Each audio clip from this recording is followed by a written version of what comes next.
I can't believe I'm saying this. The Kansas City Chiefs lose in week 3 of the preseason to the Chicago Bears, 29-27, surrendering 18 points to close this game out. Certainly that is not the storylines of this game, and that is not the vibe and the energy of this post-game show. But the Chiefs do technically lose this game, although I think any Chiefs fan watching that felt like a winner. What's up, everybody? Ken Swanson here with Matthew Lane and no sleeves for Matty Lane. Yeah, that is true. No sleeves, no sleep because it's still another late night. Not as late as last week, but another late night. So here we are. We're ready to talk about this banger. But before we go any farther, I mean, you were locked in to that final drive. You could not come in here so we could be ready to go right at the last seconds. You were so locked in to the final drive of this preseason game. So what were your takes from that final game-losing drive from the Kansas City Chiefs? This is where we have to start because you were dialed. I didn't miss anything. I was ready. I was locked in. I had to tell you guys the game was over so we could start the show. Dude, can we give Tyson Bagent his flowers? There it is. I knew it was coming. Your new Josh Allen. Yeah, I'm in. I'm gonna see if I can grab him in the Dynasty League, man. He kind of cooked tonight. So shout out Tyson Bagent for beating a bunch of players that probably aren't even going to be on the practice squad by the end of the week. But he did look very good in this game. I guess he was cooking, man. I shout out Tyson Bagent. Gets paid this weekend and then goes out and earns his money in week 3 of the preseason, clearly. So, good for him, man. Ben Johnson didn't want to take an L in the preseason, okay? He finishes his first preseason without a loss. He did not lose in the preseason. So, more power to you for playing your quality backup quarterback into the fourth quarter of the final preseason game. Dude, Ben Johnson was locked in that last possession. Like they kept cutting to him, and he is just locked in, just so locked. The good plays. Yeah, he's just absolutely locked in. But we appreciate everybody hanging out with us tonight. We've got plenty to discuss, and it has nothing to do with what just happened in this game. So in the waning moments of this game as the Chiefs do surrender 18 points to close this thing out. Johnny Carter just getting targeted down the field. They just kept picking on him. It wasn't even picking. They were just throwing perfectly placed passes over his helmet because he was in relatively good spots half the time too. He wasn't. Yeah, Tyson Bagent was just absolutely dealing with what was going on. But you kind of see some of the stats up there that the key stats in this game for the Chiefs lost. They give up 19 in the fourth quarter, which is remarkable. But let's start with the offense because look, that's really where everyone's at. Ladies and gentlemen, we are so back. We are so back. It was so much fun to watch this offense tonight. It was so much fun to watch this offense tonight. See this group going, and against a defense that was playing a lot of their starters. Like this wasn't just the Chicago Bears weren't really pulling any punches when it came to personnel. They kept most of their players here intact. So you saw a lot of contributors, a lot of their 53-man roster starters. They were playing in this game, and the Chiefs just flat out cooked them. And the way that they did it with some of the vertical passing game. Man, there's so many things to unpack with this offense. I am so beyond excited to be talking about it tonight, Matty.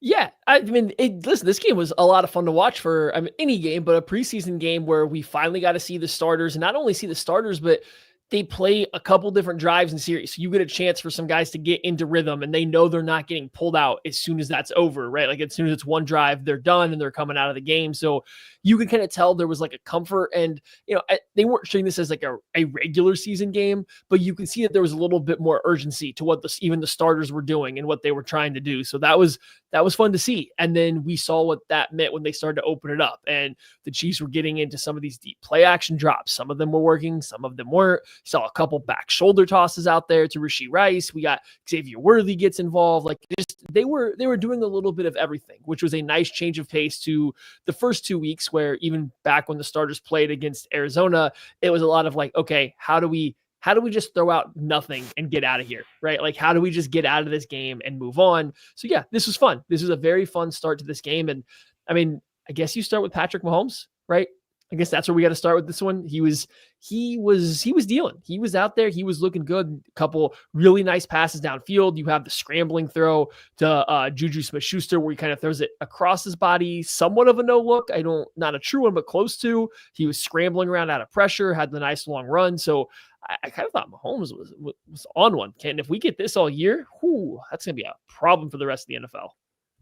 The thing that sparked the most joy for me in this preseason game was how downfield the eyes were. You know, I think he was really intent on pushing the ball downfield as much as he possibly can. You know, he was really trying to get that ball down the field. He was looking to make big plays. He was looking to be aggressive. He was looking to push the ball down the field. And that was, I think, the most, like, just that baseline. It just looked like he was dialed in and willing to be more aggressive than he has in a long time, right? And it didn't feel like this was a guy trying to manage a game, and you know that we've seen a lot of passes by the line of scrimmage, you know, maybe not trying to fit every single ball, and that was not the case tonight. It's a sign of seeing things to come.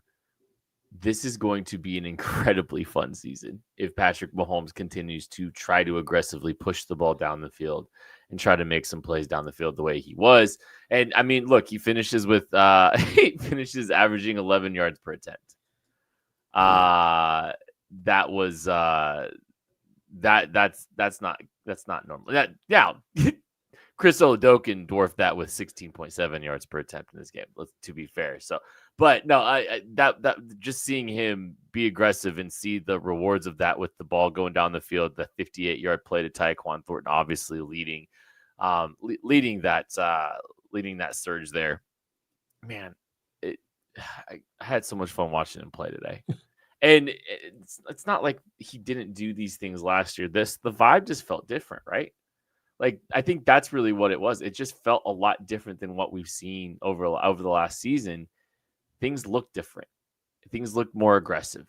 They looked like they were trying to set a tone and trying to set a statement and like remind people that this is still the greatest show on planet Earth and he's still the best quarterback on planet Earth. And that was what was so much fun to watch. Yeah, I mean, it's preseason, right? So it's a little hard to read too much into it, but like it did feel like there was an intent on trying to push the ball downfield. We talked about the Tyquan Thornton catch, even like the deep kind of over to Travis Kelce was thrown down the field a little ways. They dropped back off of play action another time to try to really push the ball, and nobody got open. And I believe that was when Mahomes ended up having to scramble. So like there was clearly a goal and an emphasis on pushing the ball downfield. But I think if you even go back and like watch those plays, and I'm excited to do it again, there was a little bit of like a comfort to Mahomes dropping back, right? Like he was coming out of these play fakes and he was getting deep in the pocket and then like working his way back up. And like that was a lot more reminiscent of the earlier years. Like here we see it on these plays, like, look, we're getting deep in this pocket and then drifting back up into it rather than trying to stay tight or make everything work on a quicker timing. So there felt like there's a little bit more comfort from the offense as a whole, but specifically Mahomes and how deep he was willing to drop off of some of this stuff before trying to push the ball downfield. And one can only assume or hope that is coming from a little bit more comfort from, Juwan Taylor was back out there starting at right tackle in this game. That's a little bit more comfort. He's used to him playing out there. And then on the other side, you have Josh Simmons, who, I think he's been very good this preseason, but at the very least, the thing that he does exceptionally well is get out of his stance and get good depth and like his kick slide, his pass protection. So if you're Mahomes, all of a sudden now you might feel a little bit more comfortable dropping back to your Mahomesian 10 yards deep in the pocket. That gives you that time to push the ball downfield in a way that he maybe didn't feel as comfortable doing these past couple seasons with revolving door at left tackle and some of the other stuff they've been dealing with. So yeah, it was a good thing to see. And I just hope it kind of carries over to the regular season. And this isn't just a preseason wonder. Yeah. And that's just like, it just felt like so intentional, like not necessarily that like, yeah, like it's not going to be that easy during the regular season or anything like that. It just really did feel like some of the points of emphasis that we've heard this team talk about all offseason manifested themselves in this game. And that was really refreshing to see. and the aggressiveness and the confidence to be able to try to push the ball down the field with that offensive line. Like, we can talk a little bit about that here, right? Josh Simmons, you talked a little bit about him. Kingsley Suamataia, I think, had a good performance today as well. Like, I think he did some good things in this game. One of the plays that Tucker was showing earlier a minute ago, you saw that them picking up a game, sorting through some stuff well over there on the left side. I thought, it looked like 7-on-7 because there wasn't a ton of pressure being generated by the Chicago Bears in that game. And I think that offensive line did some really good things today.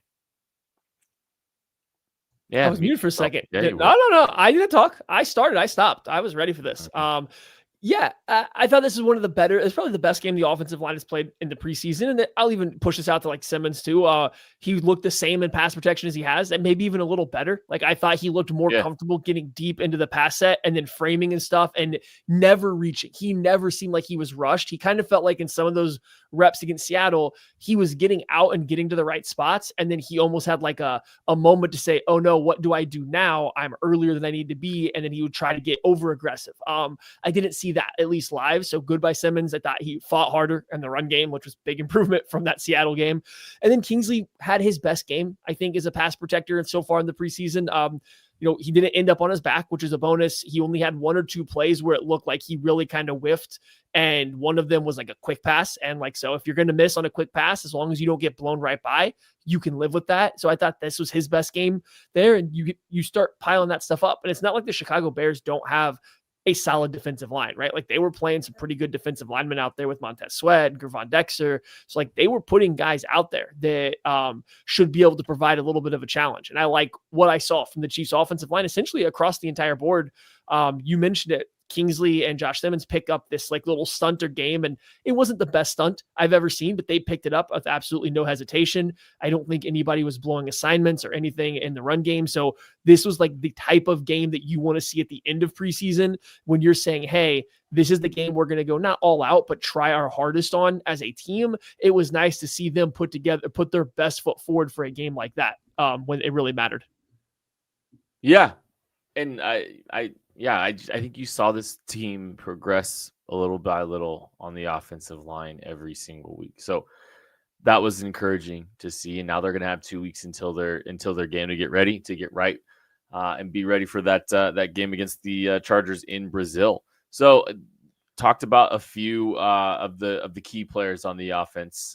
We've talked a little bit about Patrick Mahomes. We talked a little bit about that offensive line, but I think one of the bigger interesting storylines on the offensive side of the ball was a couple players that we were probably a little bit maybe surprised to see making some big plays on the offensive side of the ball. Brashard Smith getting in very early with this team. The Chiefs kind of featuring him a little bit. And yeah, you're going to look at his rushing stats, 2 carries for 1 yard, but looking what he did in the passing game, being leveraged and utilized as a pass-catching weapon, flexed out, running routes, doing some really good things there. One really nice catch and almost a second really nice catch in that opening drive, Maddie.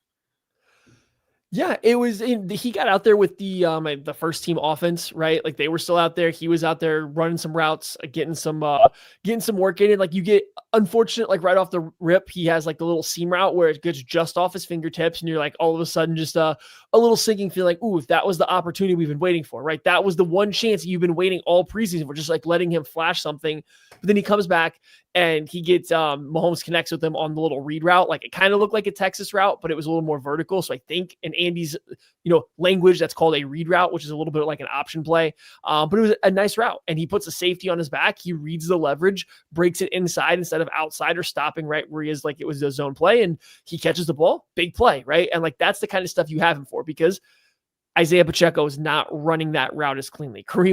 Mr. Kareem Hunt is not running that route at this day and age that cleanly. Even Elijah Mitchell, we're not sold is going to pull that off as like that well. So he is like your one running back that you trust on routes like that to be a little bit of a weapon. And I think you saw this Chiefs offense try to utilize that.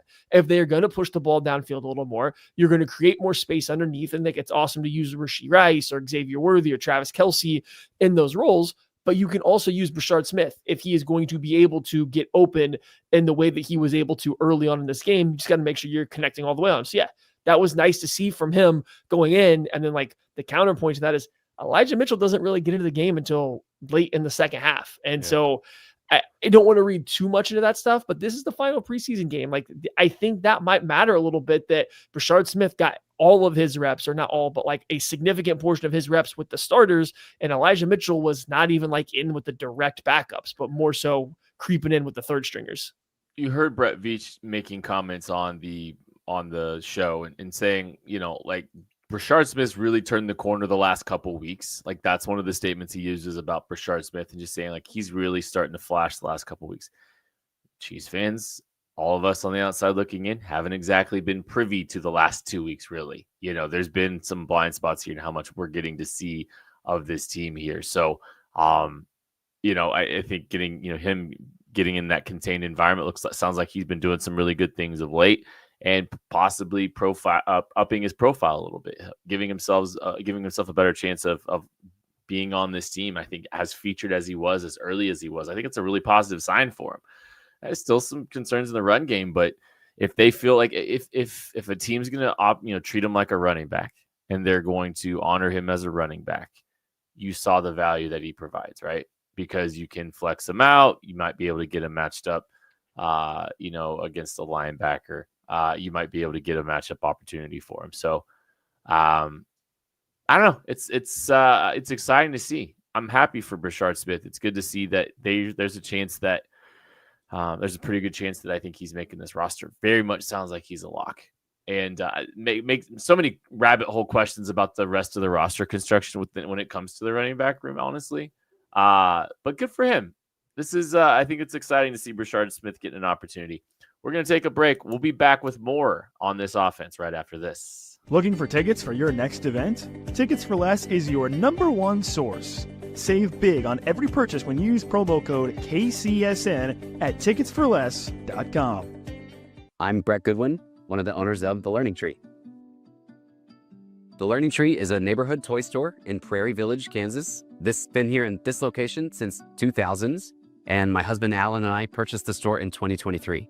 Alan and I grew up in families where we've always wanted to have a business together. Alan grew up, for instance, his parents had a jewelry store. I worked in a local toy store here in Prairie Village when I was growing up. When this opportunity happened in 2023, we knew right away we wanted to contact them and pursue the store. We wouldn't have been able to get the store without the team at Emprise Bank. From the day we contacted them, they knew what we needed to do, which was very helpful. I would absolutely recommend the team at Emprise Bank to anyone looking to secure a business. We worked with Emprise from day one. They were extremely helpful. They were always great resources. We talk to them frequently. They know the area. They're very friendly. We know who we're going to talk with, and they know what we need to do. We hope we'll see you at the Learning Tree. Folks, nothing beats hanging out with the boys on a hot summer day and watching some baseball. And the simplest way that you all can get in on the action is to download the Pick 6 app from DraftKings. It is crazy simple. Just pick more or less on the stats for 2 or more of your favorite players, and boom, you're in the mix for big cash prizes. And the best part is, Pick 6 is available right here in Missouri. Don't miss out on the fun. Don't settle for a smaller payout. Switch to Pick 6, and right now, new customers can get $25 in bonus picks with their first deposit of $5. Here's what you got to do. Download the DraftKings Pick 6 app now and then use code KCSN. That's code KCSN for new customers to get $25 in bonus picks with their first deposit of $5. Better payouts, bigger wins, only with Pick 6 from DraftKings. The crown is yours. Gambling problem? Call 1-800-GAMBLER. Must be 18 plus. Age and eligibility restrictions vary by jurisdiction. Void where prohibited. New customers only. Minimum $5 deposit. Bonus picks expire 168 hours after issuance. For additional terms and responsible gaming resources, see pick6.draftkings.com/promos. Just a short drive from Kansas City. Experience the history, the heritage, and the bourbon at Holiday Distillery. Tour Missouri's oldest distillery, where real Missouri bourbon is made the old-fashioned way. Walk the grounds, taste the tradition, and take home a bottle of something special. Make the trip, sip the story. Holiday Distillery, Weston, Missouri. Book your tour at holidaydistillery.com. Appreciate everyone hanging out with us tonight on the KCSN postgame show. Chiefs somehow lose this preseason matchup against the Chicago Bears.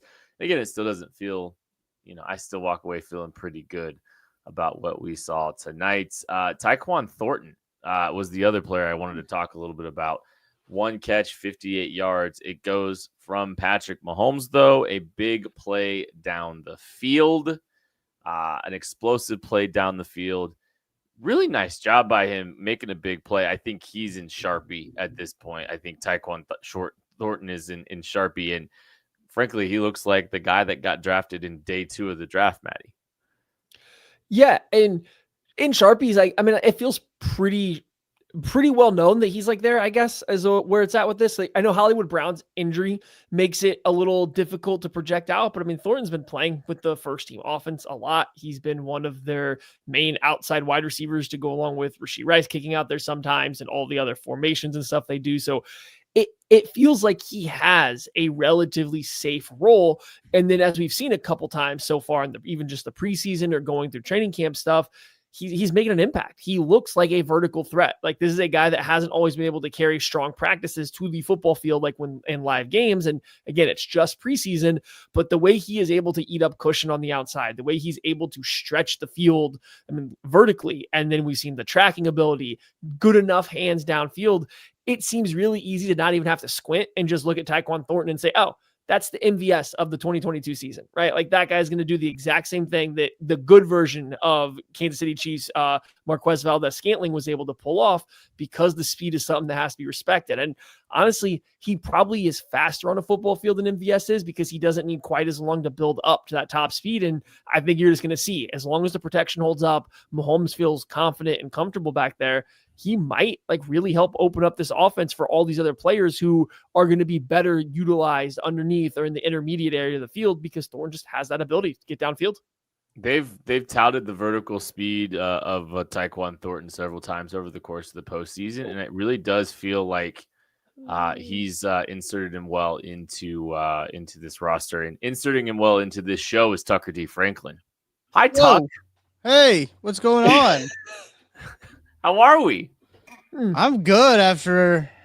Never mind. I got to watch Patrick Mahomes throw a really deep football, and I got to watch the offensive line give Patrick Mahomes more time than he actually knew what to do with, which was comically hilarious, because after I don't know, 2 years worth of running for his life, when he hit his back foot, you could tell that he was like, oh, I better get rid of it. But then there was nobody within 24 feet of him. So he was able to just think, oh, wait, I could just chill here for a little bit.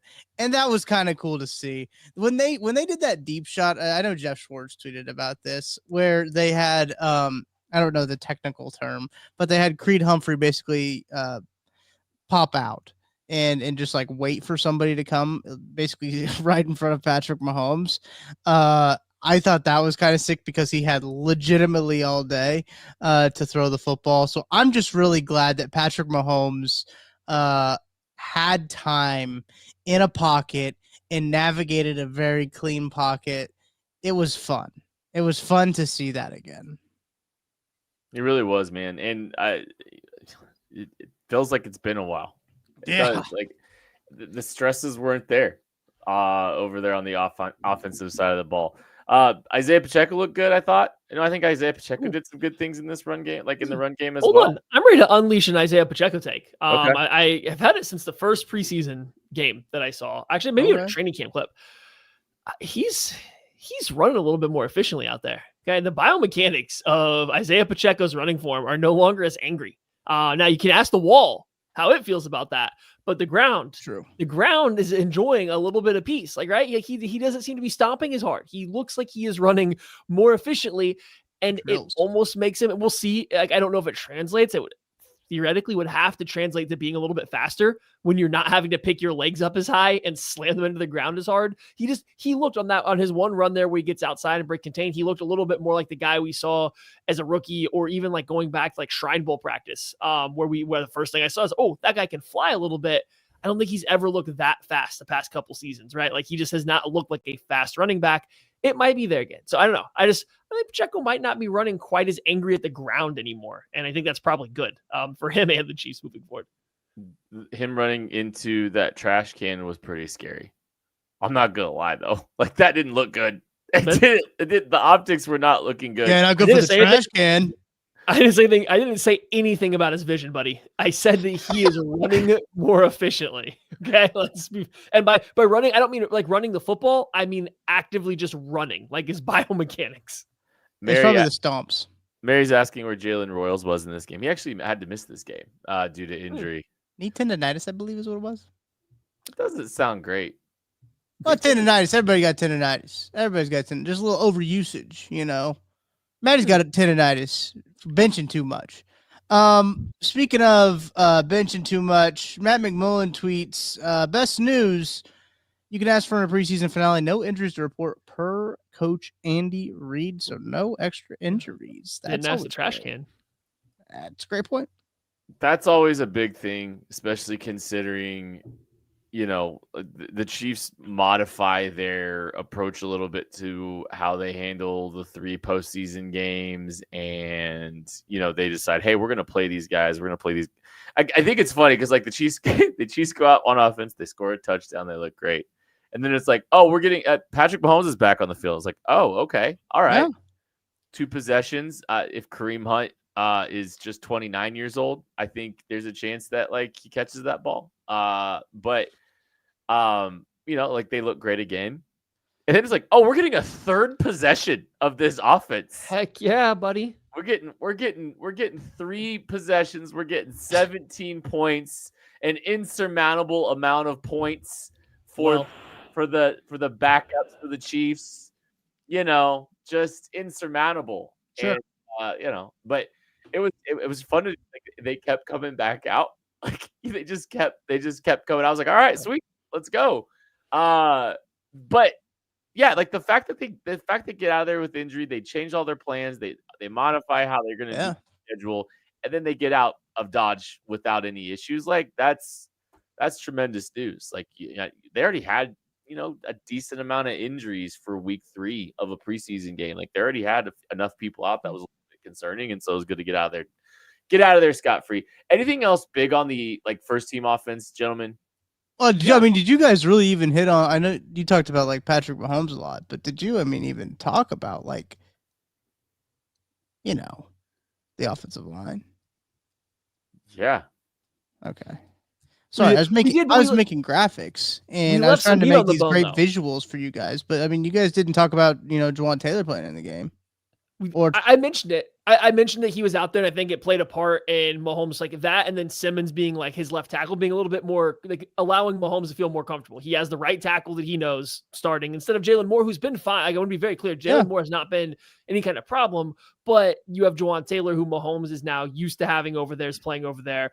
Everything we've seen from Simmons, the bare minimum says he can at least protect you up the arc, a lot longer and better than maybe Wanya Morris could. So he felt more comfortable. We did leave some meat on the bone because, well, you know who did it? Trey Smith, as he absolutely destroyed 2 Bears on the same play. He catches a full slab.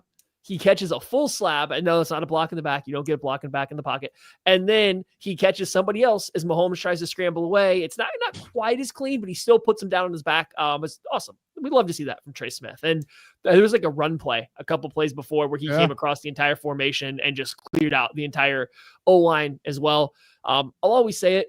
I think Trey Smith would look a lot better, like optics-wise, in a team that relied a little bit more on being nasty and having like a downhill rushing attack. But boy, even for this Chiefs team that is a little bit more finesse and based on spacing, it does feel really good when you watch Trey Smith go out there and just absolutely destroy a couple players on back-to-back plays. You got Isaiah Pacheco averaging 7 yards a run too. I know he didn't run out of time, but it also helps when they're running behind Kingsley Suamataia, and we've said a lot of times that that's what Kingsley's good at is the run game, is running. And I thought he looked really good there. There was no catatonic snatch from Kingsley. Write that down. $5 word. You can have that one. Thank you. Use that one for later. Learn that one from Craig Stout. We can go back, and I think you can feel a lot better about the left guard position overall. I think there was maybe one snap that I picked out that like could have like been not good, but it was that back shoulder ball to Rashee Rice where the ball was out in like a second and a half, and like the tackle wins quick, but it doesn't matter because the ball's out so quick. But I thought Kingsley played a lot better, and made me feel better because like legit, like this is a Bears defense that's greatly improved, and some people think is like a legit defense. And coming into this NFL year, like maybe even top 10, some people are putting the Chicago Bears defense in that conversation. And they don't have scrubs on their defensive line; like they have like legit dudes that you've actually heard of playing in this game. Well, and you saw how intense Ben Johnson was. He was dialed in, man. Trying to win that game. There was a couple times where they were going to Ben Johnson, and he looked like he had the 1,000-yard stare after the Chiefs starters run. He was like, oh my gosh. He got a little bit of taste of that Andy Reid offense and said, I don't know what to do. So, quote from Andy Reid. This is from Charles Goldman, Chiefs coach Andy Reid. Without looking at the tape, I thought the O-line did a nice job and gave Pat time. We were efficient in the run game. Receivers and tight ends caught the ball. Pat looked smooth, confident, and had trust in the group. It was a smooth operation tonight. Smooth operator.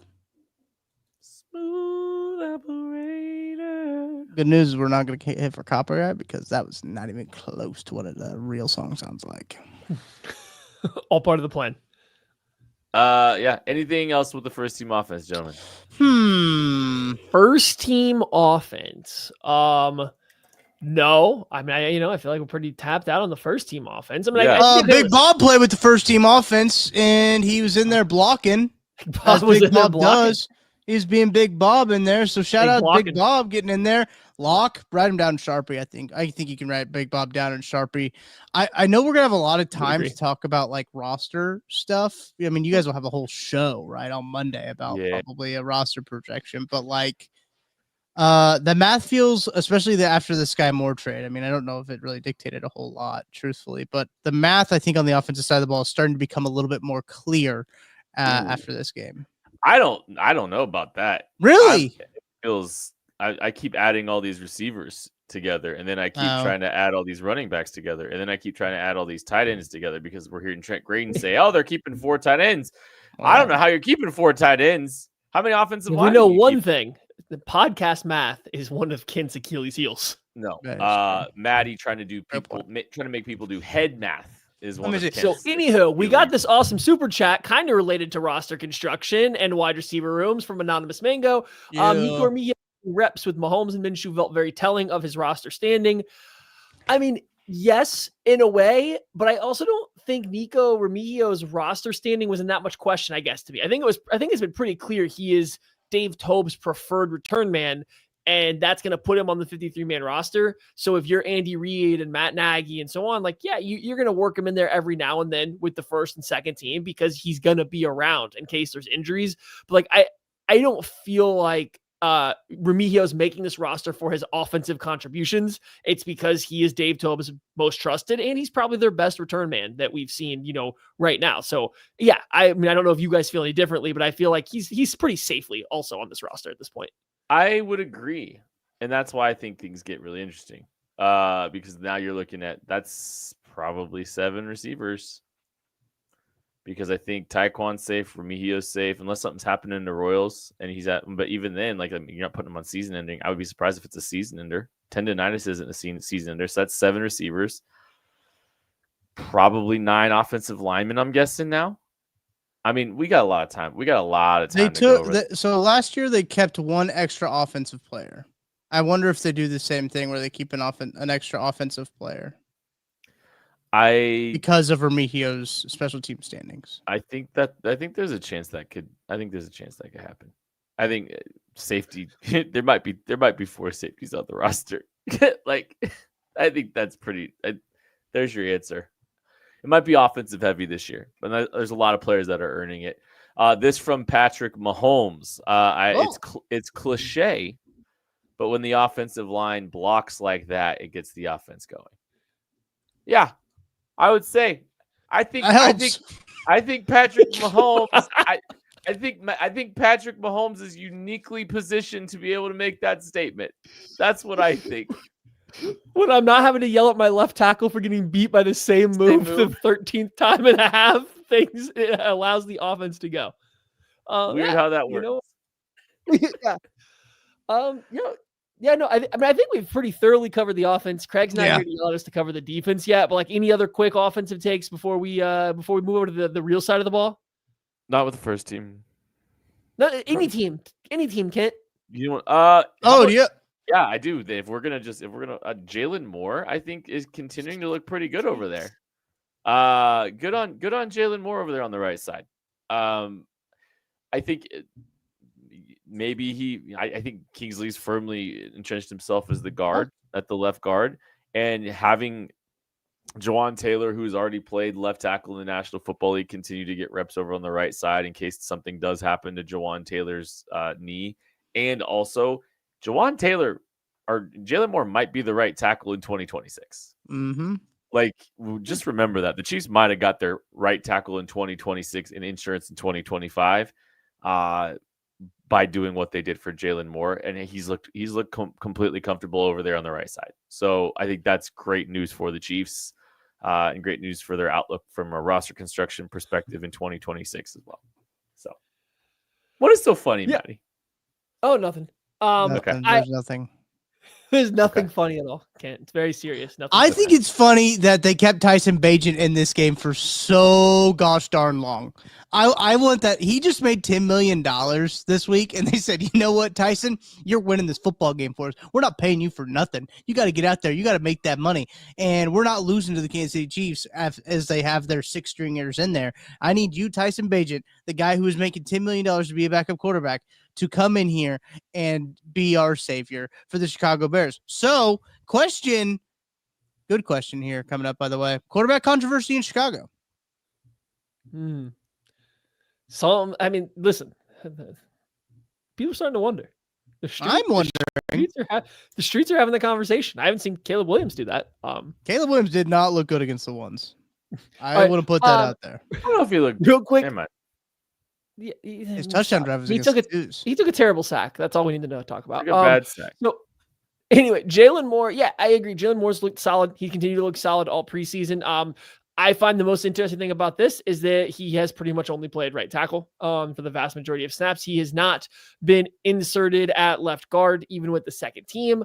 And whether that's entirely by plan, whether entirely because Kingsley has shown them everything they need to, or hey, maybe you want to continue to build up confidence and you don't want Kingsley to feel like he is in a competition just in case things don't go great. You don't want him kind of like retreating within himself and not continuing to try to push forward. So whatever the rationale is, I do find it a little interesting that Jalen Moore's practiced at left guard, but not near as much as he has at tackle. So they very clearly are preparing him more to be at tackle, and for whatever the reason, he is not getting any guard reps. I think that just kind of tells you exactly what you need to know about the left side. I think that's where things stand. I think they're going to have Jalen Moore ready to play left if they need to. Like I think I think if something happened to Kingsley Suamata'i tomorrow, Jalen Moore would be your starting left guard, but I don't think they're like overly concerned about it. I guess I don't think they're worried that they're going to have to pull the trigger too quickly on Kingsley, and they might let him, play through some mistakes this year, like where they didn't let him last year. So that's kind of. I think the mistake was not giving him a competition last year, but nonetheless, you digress.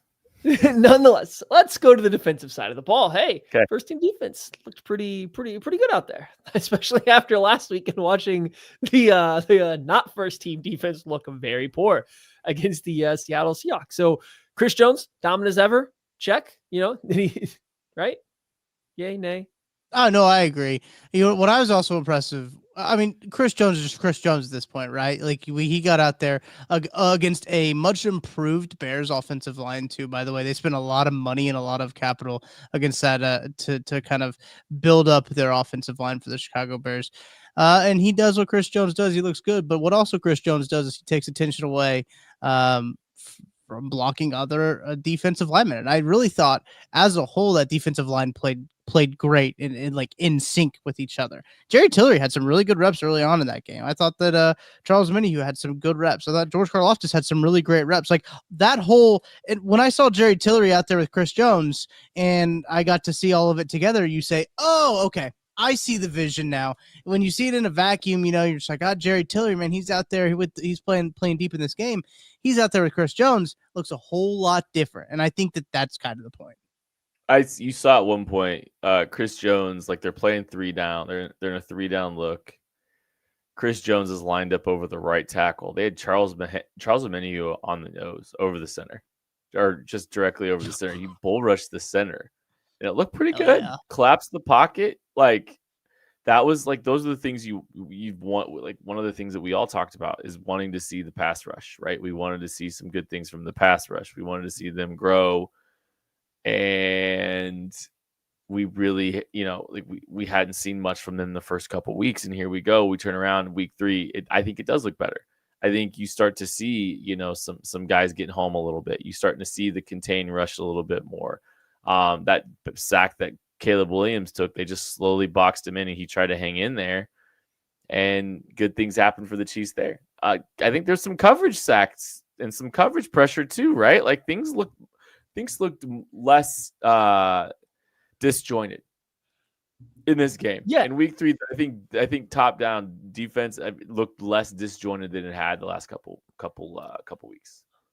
Yeah, I mean, I still think outside of Chris Jones, you're not getting a lot of like quick wins from this pass rush, right? Like it's still nothing's happening quick, but overall, like together they seemed like they were working a little bit as a unit, and they were kind of being more disruptive, I guess, than just like straight up winning quickly. And even that poor sack that Caleb takes where he holds the ball forever, like you still see like Charles Omenihu who's creating a little bit of push off one edge right away, and Chris Jones is coming up the middle. Like they immediately made the quarterback, I think, feel uncomfortable with the way they were rushing, and they were trying not necessarily to keep them in contain, but everybody was kind of rushing within their lanes where they're supposed to. And that's how this team's going to have to play, right? Like they have Chris Jones, and they don't have anybody else who's beating a one-on-one block like that. It's just not who they are. But if you can continuously make the opposing quarterback feel uncomfortable, and yeah, the best quarterbacks in the league can ignore that sometimes until they start getting hit, but like that's where they're going to win, right? And so you want to see Karlaftis continue to take steps this year and develop his pass rush plan. But if he goes back to being the same guy that he has been, and we see a version of Charles Omenihu that we saw,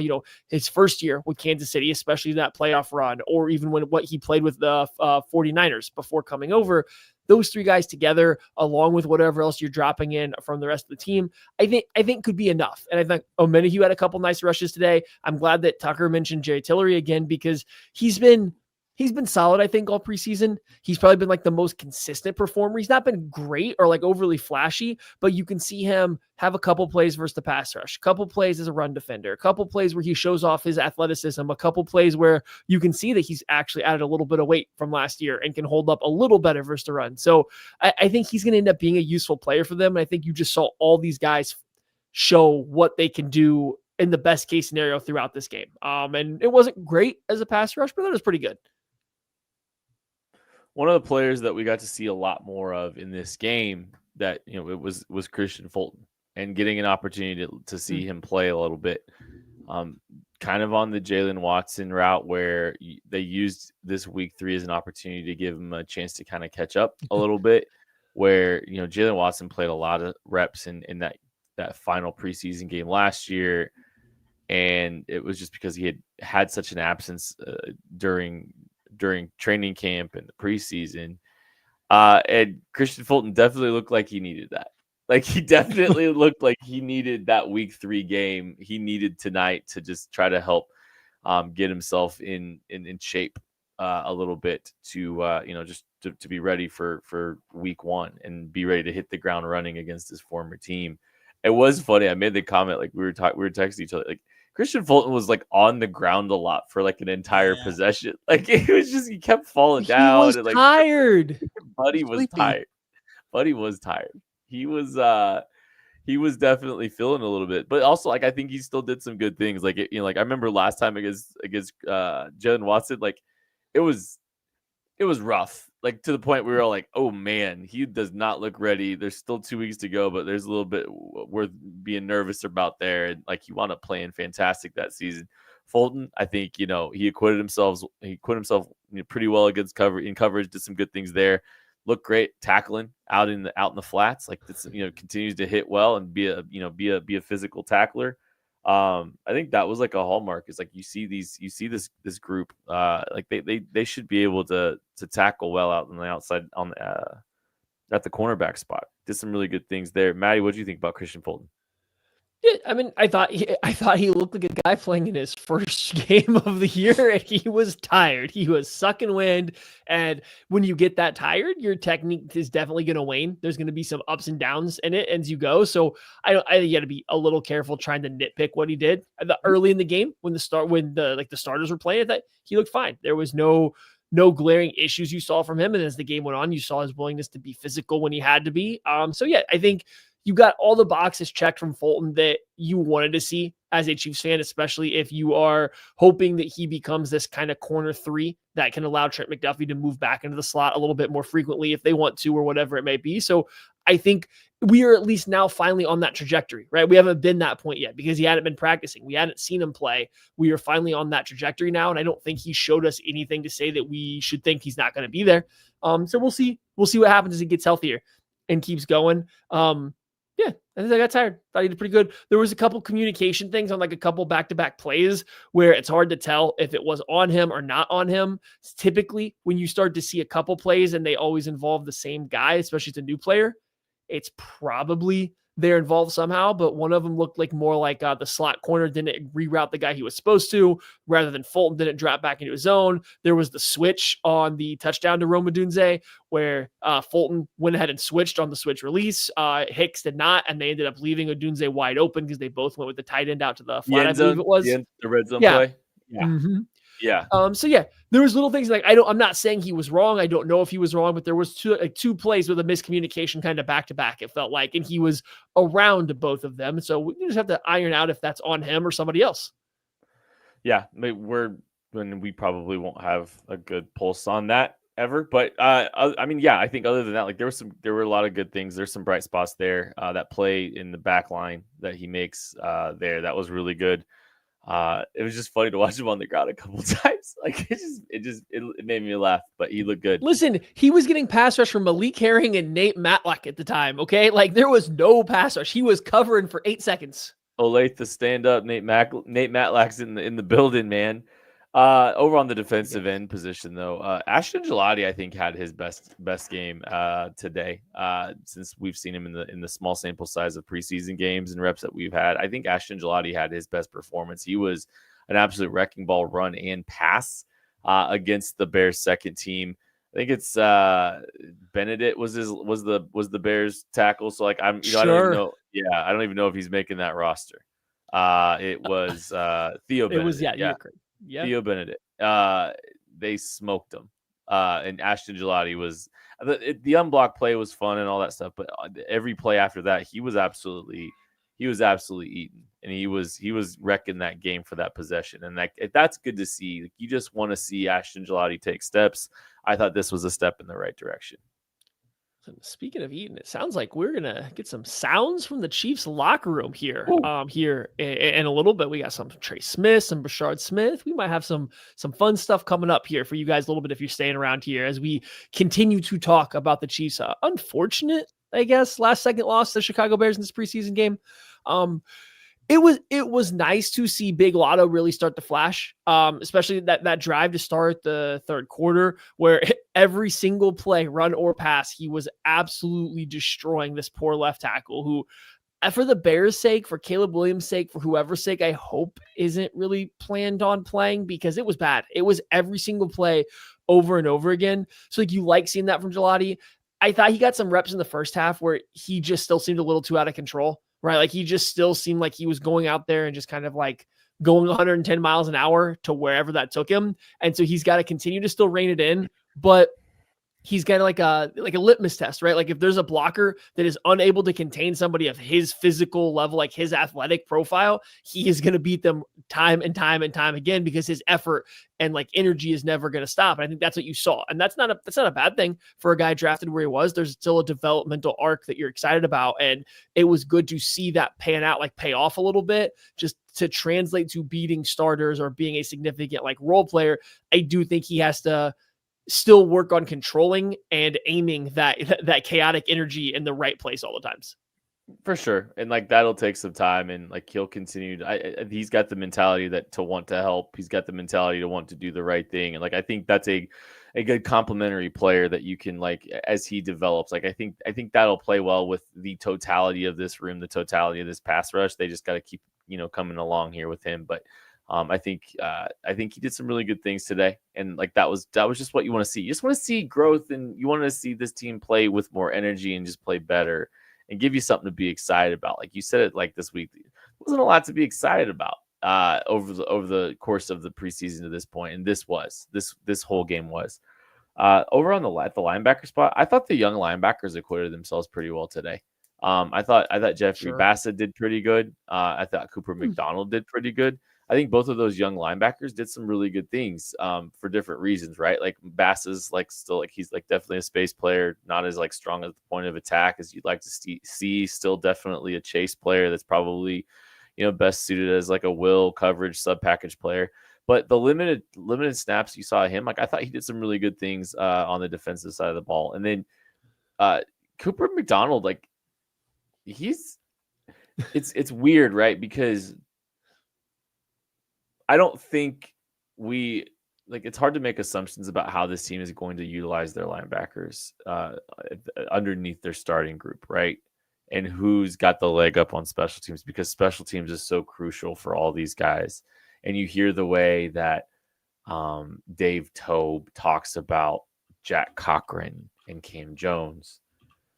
But like you look at McDonald, and I think he's really impressed over, I think he's really impressed today. And like, I think he's done some good things in other games recently as well. And looked more capable as a actual linebacker than some of these other guys have. I think Cooper McDonald continues to kind of flash a little bit in each and every preseason game, but it's a lot of like Sam linebacker work, and that's not necessarily a bad thing. It's just such a limited, narrow scope, and you already have Leo Chenal, who is essentially like the best case scenario for that is already the guy on your team, right? Mm-hmm. Like a guy that's just a Sam only. Because I still think McDonald, when he gets out in space, especially when he's asked to work backwards and drop even into like shallow zone stuff, it looks a little uncomfortable. It looks a little robotic. It looks a little tight. They actually have him blitz a lot when he's not, like when it's not a rundown. So he's looked good. He's looked good. I like him. It's just, he's a hard roster spot to have. A guy that's clearly a backup Sam linebacker is a really hard roster spot to maintain, because you're going to have probably Jack Cochran is going to be your number 4 linebacker because you trust him the most to be the Mike if Nick Bolton is out. It seems like you're going to have Bassis competing for a spot as like a will linebacker, a guy that plays more in space. We've seen Cam Jones play across all 3 linebacker spots. So like if you're just looking at somebody that has a little bit more versatility, and if Bassa maybe isn't ready immediately, you said Cam Jones was the guy that stepped in for Drew Tranquil in this game and was actually starting and playing next to Leo Chenal and Nick Bolton as like that weak side linebacker. So it just seems like it might be kind of hard to find a spot for McDonald, but I do agree that he's impressed in what his role is every single week so far in the preseason. Chiefs are just good at finding Sam linebackers, I guess, man. Like they might have found another one. I will say like 4 teams in the NFL use them. Right. There's limited opportunity there. It does speak a little bit to that redundancy though at that spot. I just like it's from a defensive side of the ball, he's actually looked better than a lot of the guys that seem to be getting a lot more love when it comes to the special team side of things and how revered Dave Toub has Jack Cochran. So yeah, I don't know, it's worth monitoring. Like he was getting a lot of love on this in this game. From the production. Oh man, I forgot to change the overlay. The D stands for 2. Hey, Tucker D. Franklin's back. And I am back. D stands for sound bites. The D does stand for soundbites. Herbie Teope, our fearless reporter, boots on the ground, has sent me some sound from the Kansas City Chiefs locker room. Let me tee these up for you guys. I've got 2 clips of Trey Smith. He's talking about how to use this game as how the offense uses this game as like a final dress rehearsal, and even how Andy Reid has kind of restructured how the preseason has gone. Those will be the first 2 clips from Trey Smith. And then Brashard Smith talks about how Andy Reid came right back to him right after he had that drop, and how that kind of helped build his confidence, and how he was kind of feeling down, but then they came back to him, felt a little bit down on that, and how he's viewed his preseason. Here is both Smith and Smith. Trey Smith first, then Brashard Smith. Trey, along those same lines, how do you view this as a dress rehearsal for week 1? Yeah, man, it was another opportunity to get out there and get it going and get a feel of the offense. And, like I said, just getting everyone out there cohesive as a unit, it felt good, and just trying to build that continuity with the team. It was a little bit different the way Andy structured the first team reps and everything this year. You got more playing time in the third game than you did in other games. You think that'll help going into the regular season opener, having played as much as you did in this game? Yeah, as many reps as you can get. You're just striving for that perfection, trying to get that rep touches. The things I got to do a lot better in my game. And, just more times you get to hone your craft and work in a real-time situation. Yeah, just 2-3 plays later, they came right back to you. What did you think that says about you and their confidence in you? Yeah, they kind of, I'll say that play kind of brought me down, but just showing that they care, and they kind of showed me that I belong. So I felt better about that. After you wrapped up your first preseason training camp, how do you feel that it went so far? It went all right. I'm just ready for the season. I got to get right. Yeah, you can give your. There it is right there. Really, really interesting quote, I think, from Brashard Smith at the end there. Him admitting that, hey, him dropping that ball, it did bring him down, and he liked that they went right back to him. And Andy Reid does that a lot of times, that. But I'll say this: there's probably not a lot of guys at SMU or Miami who are whipping the ball like Patrick Mahomes. It looked like that ball snuck up on him pretty quick. I know he's had training camp and everything, but game Mahomes throws versus practice throws might be a little bit different. I think that kind of snuck up on him a little bit on that first one, did. And listen, we've seen it here in Kansas City. A drop messing with your confidence a little bit, it can lead you to being traded for a future 6th round pick for a swap for a 7th round. Hey, they went right back to it. It was good to see, and yeah, I think they should give him a little bit more credit for that first one too. That was a hard catch. It was a little high. He should still catch it, but it was. And look, Mahomes, he's extended all the way out. Yeah, okay, but he's tiny. So, if you're fully extended, a normal size. No, we do this too much now. We do this too much where we have small players that have to fully extend or jump for a ball and it goes off their fingertips, and we say, "Oh, it's not their fault." Listen, you don't have a big wingspan. It's still kind of your fault. Chiefs left guard Kingsley Suamata'i on his connection with left tackle Josh Simmons today versus the Bears. We're both Samoans, so we've got that Polynesian chemistry out there. He's got my back as much as I've got his. That's from Jesse Newell.